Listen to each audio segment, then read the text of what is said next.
What if I told you the biggest leadership lesson in the World Cup has nothing to do with soccer? Most people watch the World Cup and focus on the players. They focus on the goals, the highlights, the trophies, the celebrations. But when I watch the World Cup, I see something completely different. I see leadership under pressure. Because every 4 years, the world gets to watch what happens when talented individuals are asked to become one team.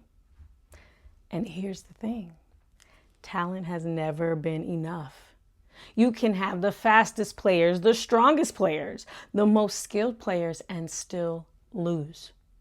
We've seen it happen over and over and over again. Some of the most talented teams in history have fallen apart because they couldn't work together. And honestly, I think the same thing happens in organizations, in families, in communities, and even yoga careers. For me, when I was diagnosed with lupus in 2009, yoga changed my life. It helped me reconnect with myself physically, mentally, emotionally, and because it changed my life so much, I desired to share it with everyone. So I became a yoga teacher. I started teaching as many classes as possible, 21 classes a week at one point. And I thought that if I just worked harder, everything would work out. But eventually I burned out. And what I realized was that leadership isn't about doing more. Leadership is about creating alignment. That's the lesson hidden inside the World Cup. The best teams don't necessarily have the best individual players. They have the most aligned players. Think about it. Every player on the field has their own personality, their own strengths, their own background, their own dreams, yet somehow they manage to move together towards a common goal. That's leadership. Leadership is about creating alignment around a shared mission, and that's where so many people struggle because most people think leadership is telling people what to do. It's not. Leadership is helping people understand why they're doing it. A great coach doesn't spend all day screaming instructions. A great coach creates belief. A great coach creates trust.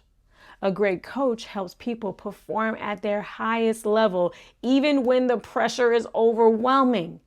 And if you've ever watched a World Cup match, you know the pressure is real.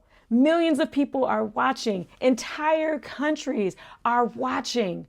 One mistake can become a headline around the world. So what happens when pressure shows up?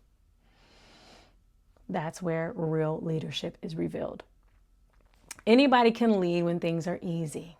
Anybody can stay calm when they're winning. But what about when you're losing? What about when the game isn't going your way? What about when people are criticizing you? What about when the outcome is uncertain? That's where yoga becomes incredibly relevant because yoga teaches us something that every leader eventually learns. You cannot control every situation. You can only control how you respond to it. You can't control the referee. You can't control the weather. You can't control the crowd. You can't control the economy. You can't control what people say about you. But you can control your breath. You can control your mindset. You can control your ability to stay grounded under pressure. And that's exactly what the best leaders do. They create calm in chaos. They create clarity in confusion. They create focus when everyone else is reacting emotionally. The World Cup gives us a front seat to this lesson because every championship team eventually discovers the same truth. Talent gets you invited. Leadership wins championships. And I believe the world needs more leaders right now, not leaders with bigger titles, not leaders with bigger egos, leaders with stronger nervous systems, leaders who can stay calm when everyone else is panicking, leaders who can listen before reacting, leaders who can bring people together around a shared vision. Because whether you're leading a soccer team, a company, a classroom, a family, or a community, the principles are the same. The quality of your leadership is directly connected to the quality of your presence. And that's why I believe yoga is leadership training. It's not just stretching, it's not just movement, it's learning how to remain steady when life gets difficult. And that's a skill every leader needs.